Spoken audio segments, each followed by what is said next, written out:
दोस्तों, क्या आपने कभी सोचा है कि जब हम जिम्मेदारी नहीं लेते तो हमारे कामों में क्या होता है? अक्सर हम अपनी क्षमताओं को कमजोर समझकर या डर और संदेह के चलते किसी चीज को करने से पीछे हट जाते हैं, बिना उसे आजमाने का मौका देने का। लेकिन क्या हम ये सोचते हैं कि ऐसे मौके पर हम कितना बड़ा मौका खो देते हैं? इस वीडियो में हम देखेंगे कि जब हम जिम्मेदारी से मुकरते हैं तो हम स्वयं को अपने पूरे पोटेंशियल को पहचानने और प्राप्त करने का मौका बर्बाद करते हैं। जिम्मेदारी लेने के बजाय हम अपने कामों को अधूरा छोड़कर स्वयं को नकारने से बचते हैं और इससे हमारे जीवन में निरंतर संकोच और आत्मसंकट की भावना बनी रहती है। यह वीडियो आपको यह सिखाएगा कि जब हम खुद पर और अपनी क्षमताओं पर विश्वास करते हैं तो हम किसी भी चुनौती का सामना कर सकते हैं और कैसे हमारे कामों में चमत्कार हो सकता है। तो चलिए बिना किसी देरी के कहानी शुरू करते हैं। एक छोटा सा गांव था। उस गांव में एक व्यक्ति रहा करता था। उस व्यक्ति को भी यही तकलीफ थी। वह हमेशा खुद की क्षमताओं पर शक किया करता था। वह हमेशा दुविधा में रहता था। जो काम वह करता था वो काम उसे बिल्कुल भी पसंद नहीं था। वह तो उस काम को केवल मजबूरी में किया करता था ताकि उसका घर परिवार आसानी से चल सके, उन्हें 2 वक्त की रोटी मिल सके, उनका पेट भर सके। और वह हमेशा सपनों में ही खोया रहता कि किसी न किसी दिन उसे बहुत सारा धन मिल जाएगा और वह उस नगर का सबसे अमीर आदमी बन जाएगा। उसके पास वह सब कुछ होगा जो एक धनी व्यक्ति के पास होता है। सारी सुख सुविधाएं होंगी। उसके पास किसी चीज की कोई कमी ना होगी।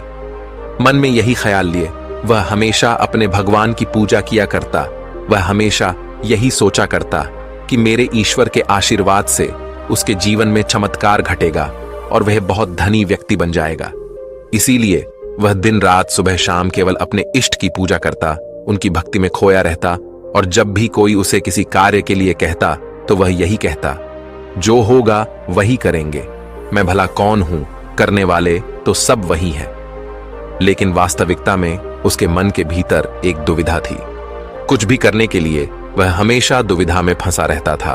वह कभी किसी निर्णय पर पहुंच ही नहीं पाता था और जब भी वह किसी कार्य को पूर्ण नहीं कर पाता था तब भी उसके पास तरह तरह के बहाने हुआ करते थे। जैसे मैंने तो बहुत कोशिश की किंतु यह कार्य पूर्ण हो ही नहीं सकता, यह कार्य करना तो असंभव है, यह कार्य बहुत कठिन है। इस तरह की उसके पास कई तरह के बहाने थे जिससे वह खुद को समझा दिया करता। उसकी पत्नी और उसके घर वाले उसे ताना मारा करते, उसे तरह तरह की बातें सुनाया करते, लेकिन वह व्यक्ति कुछ करने का नाम ही नहीं लेता था। एक दिन उसकी पत्नी उस व्यक्ति से कहती है, अरे तुम कुछ करते क्यों नहीं? आखिर हमारा परिवार ऐसे कब तक चलेगा? तुम जो मजदूरी करके पैसे लाते हो उसमें घर का खर्च नहीं चल पाता। आखिर तुम कुछ और काम क्यों नहीं करते? इस पर वह व्यक्ति कहता है, जैसे मालिक की इच्छा वह जैसा रखना चाहेंगे हमें वैसे ही रहना होगा। मैं चाहे कितना भी प्रयास क्यों ना कर लूं, लेकिन मैं उससे अधिक धन नहीं कमा सकता जब तक कि मेरे मालिक ना चाहे। एक दिन उसका बच्चा बहुत बीमार पड़ गया और उसे अच्छे इलाज की आवश्यकता थी, लेकिन उस व्यक्ति के पास धन नहीं था। तभी उसकी पत्नी रोते हुए उस व्यक्ति के पास आई और कहने लगी, अरे जाइए ना, कुछ पैसों का बंदोबस्त कीजिए ना, हमारा बच्चा यूं ही मर जाएगा। इस पर व्यक्ति कहता है, अरे पगली, तू चिंता क्यों करती है? इससे कुछ नहीं होगा। मेरे ईश्वर मेरे साथ है और वह इसे बचा ही लेंगे। वह ऐसा कुछ नहीं होने देंगे। आखिर मैं उनकी इतनी पूजा करता हूं, दिन रात उनकी आराधना करता हूं, उनकी भक्ति करता हूं, इसलिए हमारे बच्चे को कुछ नहीं होगा। तू चिंता मत कर। अपने पति की यह बात सुनकर उस व्यक्ति की पत्नी घर से बाहर निकली और उसने हर जगह हाथ पैर मारे, हर जगह लोगों से बात की, लोगों से धन मांगा, लोगों से मदद मांगी, लेकिन किसी ने उसकी मदद नहीं की। उसे कहीं से भी धन नहीं मिला और थक हार कर वह घर वापस आ गई। इधर वह व्यक्ति अपने ईश्वर के भजन गा रहा था, उनसे प्रार्थना कर रहा था कि वह उसके बच्चे को स्वस्थ कर दें। बच्चा पीड़ा के कारण लगातार रोए जा रहा था। उसकी पीड़ा असहनीय होती जा रही थी, जिस कारण उसका चीखना चिल्लाना और भी बढ़ता जा रहा था। काफी समय तक वह बच्चा चीखता चिल्लाता रहा, लेकिन उस व्यक्ति को तनिक भी फर्क नहीं पड़ा और अचानक उस बच्चे का चीखना चिल्लाना बिल्कुल शांत हो गया। जैसे ही उस बच्चे की आवाज बंद हुई, ये देखकर वह व्यक्ति सोचने लगा कि लगता है मेरे प्रभु ने मेरे बच्चे को ठीक कर दिया। उसने प्रभु का धन्यवाद किया और कहा, मैं जानता था आप मेरे बच्चे को जरूर स्वस्थ कर देंगे। आखिर मैं आपकी इतनी पूजा करता हूं, आपकी इतनी आराधना करता। मैं जानता था आप मेरा साथ कभी नहीं छोड़ेंगे। अपने बच्चे की आवाज ना आती हुई देख उसकी पत्नी उस बच्चे के पास पहुंची और जोर से चिल्लाकर उस बच्चे को उसने अपने गले से लगा लिया और जोर जोर से रोने लगी। तब जब उसने यह सब देखा तो उस व्यक्ति को यह एहसास हो चुका था कि उसके भगवान ने उस बच्चे को नहीं बचाया था, बल्कि अब उसका बच्चा इस दुनिया में नहीं रहा। और जब उसे एहसास हुआ तब उसे बहुत गहरा धक्का लगा।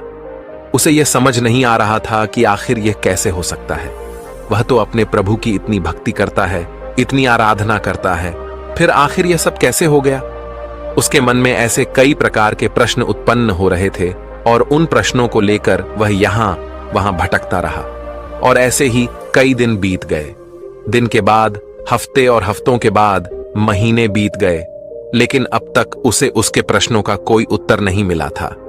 जब भी किसी से इसके बारे में बात करता तो हर कोई उसे केवल एक ही जवाब देता कि लगता है तुम्हारी भक्ति में कोई कमी रह गई थी, शायद इसी कारण ईश्वर ने तुम्हारी नहीं सुनी। लेकिन उसे किसी की बात पर कोई यकीन नहीं था। उसे उस जवाब से कोई संतुष्टि नहीं मिल रही थी। वह अपने बच्चे को खोने के कारण बहुत तकलीफ में था। मन ही मन वह पूरी तरह से टूट चुका था। एक दिन वह किसी मार्ग से होता हुआ कहीं जा रहा था, लेकिन तेज धूप के कारण वह एक पेड़ की छांव में बैठ गया और वहां पर बैठकर अपने बच्चे को याद करके जोर जोर से रोने लगा। उसी मार्ग से एक साधु होकर गुजर रहे थे। उन्होंने जब उस व्यक्ति के रोने की आवाज सुनी तो वह उसके पास पहुंचे और उस व्यक्ति से कहते हैं, क्या बात हो गई? आखिर तुम इतने जोर जोर से इस तरह रो रहे हो? क्या कोई संकट आ पड़ा है? आखिर क्या बात है, मुझे बताओ। इस पर उस व्यक्ति ने अपनी सारी बातें उन साधु को बता दी और साधु से कहता है, हे गुरुवर, आखिर इसने मेरी क्या गलती है? आखिर मैंने क्या किया? मेरी पत्नी मुझे मेरे बच्चे की मौत का जिम्मेदार ठहराती है। आप ही बताइए, भला मैं अपने बच्चे को क्यों मारना चाहूंगा? मैं तो बस ईश्वर से उसकी सलामती के लिए दुआ मांग रहा था। तो क्या मैंने गलत किया है? तभी उन गुरुवर ने उस व्यक्ति से कहा, यदि तुम्हारे बच्चे को इलाज मिल जाता तो क्या वह ठीक हो जाता? इस पर वह व्यक्ति कहता है, हां, अवश्य ठीक हो जाता। तभी वह साधु उस व्यक्ति से कहते हैं, तो आखिर तुमने इलाज क्यों नहीं करवाया? इस पर व्यक्ति कहता है, गुरुवर, मेरे पास इतना धन नहीं था कि मैं उसका इलाज करवा सकूं। तभी गुरुवार उस व्यक्ति से कहते हैं, तुम्हारे पास धन क्यों नहीं था? तभी वह व्यक्ति इसका जवाब देते हुए कहता है, गुरुवर, जहां मैं काम करता हूं वहां पर मुझे बहुत ही कम तनख्वाह मिलती है और इससे मेरा घर बड़ी मुश्किल से चल पाता है। ऐसे में मैं भला अधिक धन कहां से जोड़ सकता हूं? तभी वह व्यक्ति से कहते हैं, यदि तुम्हारी बच्चे की मृत्यु धन ना होने के कारण हुई है तो तुम ईश्वर को क्यों दोष दे रहे हो? उसने तो नहीं कहा था कि तुम अधिक धन मत कमाओ। उसने तो तुमसे नहीं कहा था कि तुम वहीं पर काम करते रहो जहां पर तुम्हें कम तनख्वाह मिलती है।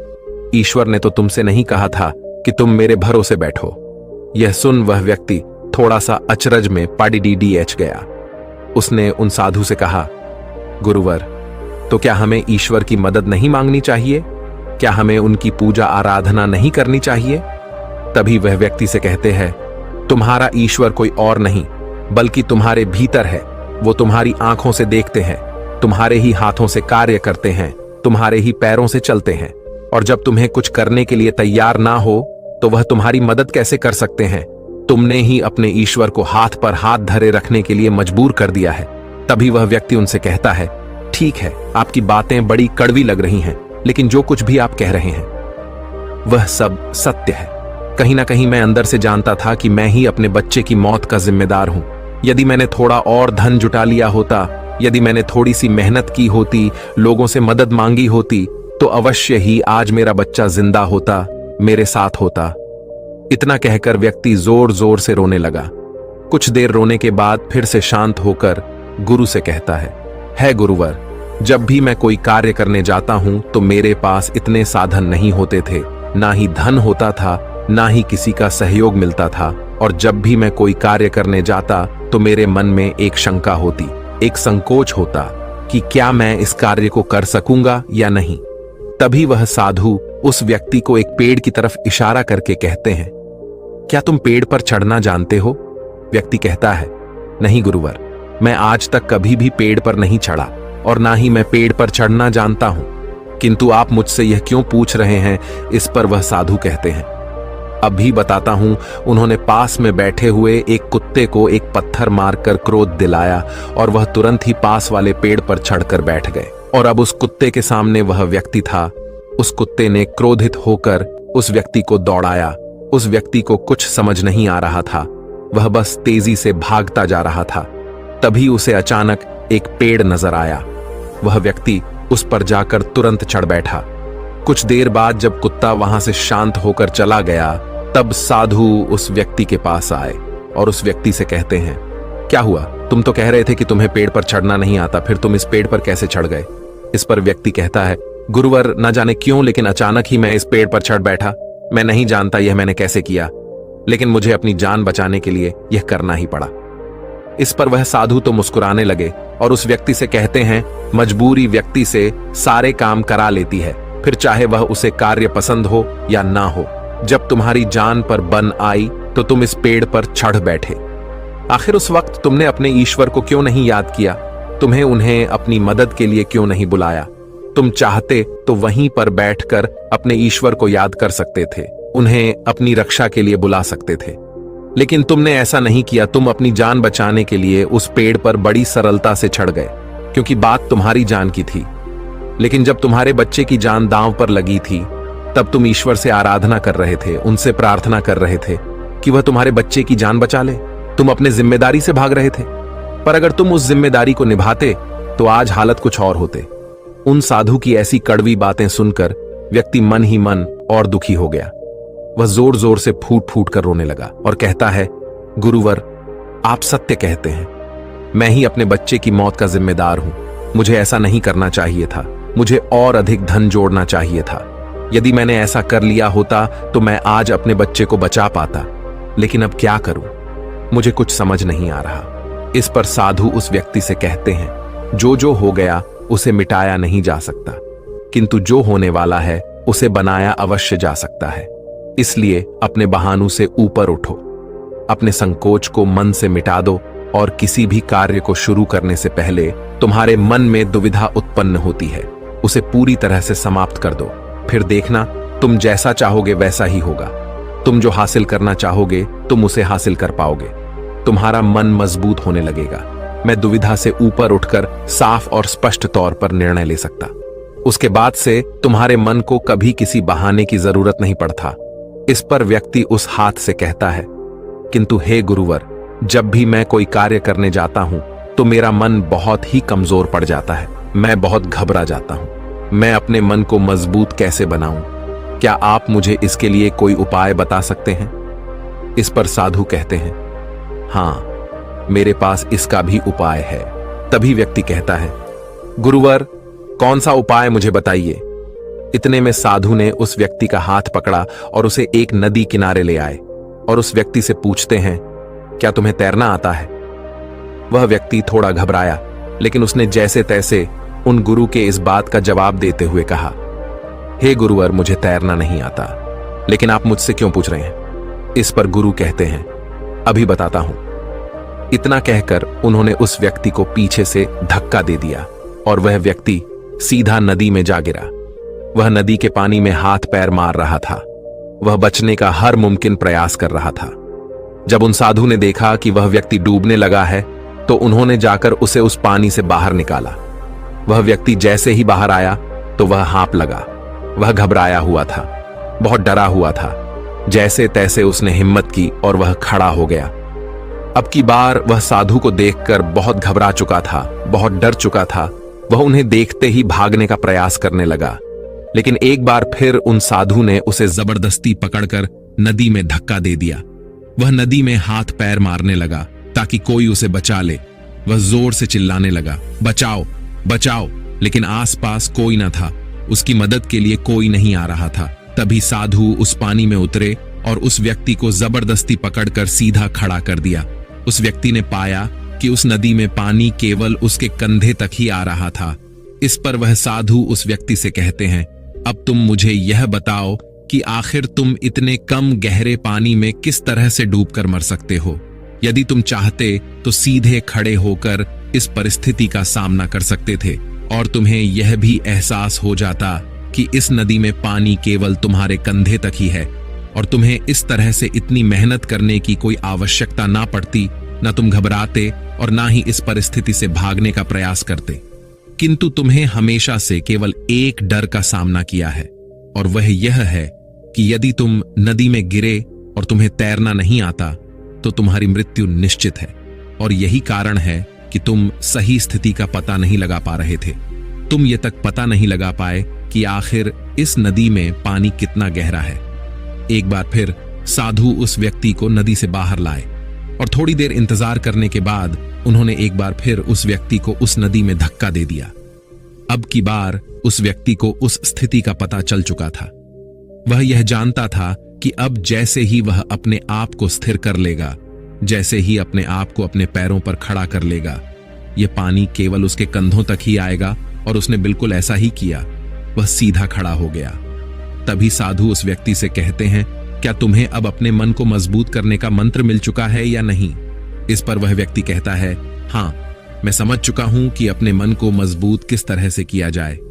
आगे गुरुदेव उस व्यक्ति से कहते हैं, अब तुम समझे, इस दुनिया में कुछ भी करना इतनी बड़ी समस्या नहीं है। समस्या तो यह है कि हम कुछ करना ही नहीं चाहते। जब भी हमें डर लगे या कोई समस्या खड़ी हो तो हमें उसमें उतर कर देखना चाहिए, उसका आकलन करना चाहिए, उसे समझना चाहिए, जब तक कि वह समस्या संभावना ना बन जाए और तुम्हारे भीतर से उस परिस्थिति का सामना करने का डर निकल ना जाए। ऐसे ही हमारा मन मजबूत होता है। आज तुम्हारे पानी का डर समाप्त हुआ है, लेकिन वास्तविकता तो यह है कि तुम अब भी तैरना नहीं जानते और जब तक तुम तैरना नहीं जान सकोगे तुम गहरे पानी में उतर नहीं सकोगे। इसलिए मेरी एक बात हमेशा याद रखना, इस संसार में ऐसा कुछ नहीं है जो तुम नहीं कर सकते। बस तुम्हें तुम्हारे साथ खड़े होना आवश्यक है, तुम्हें अपना साथ देना आवश्यक है। इसलिए अपने आप को धोखा देना बंद करो, अपने आप को दुविधा से बाहर निकालो, अपने आप पर संकोच करना बंद करो, अपनी शक्ति को पहचानो। तुम हर कार्य कर सकते हो जो तुम करना चाहते हो।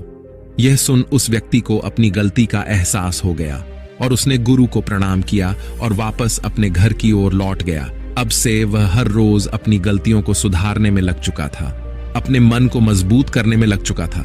जब भी उसके सामने कोई परिस्थितियां थीं, इसका सामना करने में उसका मन घबराता, उसका मन डरता, तो वह उस परिस्थिति के सामने खड़ा हो जाता और उनका डट के सामने करता, अपनी जिम्मेदारियां निभाता, क्योंकि यही करते हैं जिम्मेदार लोग, डट के खड़े होते हैं। उसने अपने मन के संकोच को, अपनी दुविधाओं का त्याग कर दिया था और उसने अपना हाथ थाम लिया था। जिस भी कार्य में उसे डर लगता वह उस कार्य को जरूर करता है, जिससे उसका मन और भी अधिक मजबूत हो जाता। अब ना ही उसके मन में कोई संकोच होता था, ना ही वह किसी से किसी प्रकार के डर की बातें करता। हर परिस्थिति का सामना करने के लिए पूरी तरह से तैयार रहता और इसी प्रकार उसके मन का सारा डर खत्म हो चुका था और वह अपने जीवन में आगे बढ़ने के लिए पूरी तरह से तैयार था। अब वह जो कुछ भी चाहता था वह उसे हासिल करने में पूरी तरह से सक्षम था। दोस्तों, उम्मीद है कि आपने आज के इस वीडियो से जरूर कुछ ना कुछ सीखा होगा, तो इस वीडियो को अपने दोस्तों के साथ शेयर करना ना भूलें।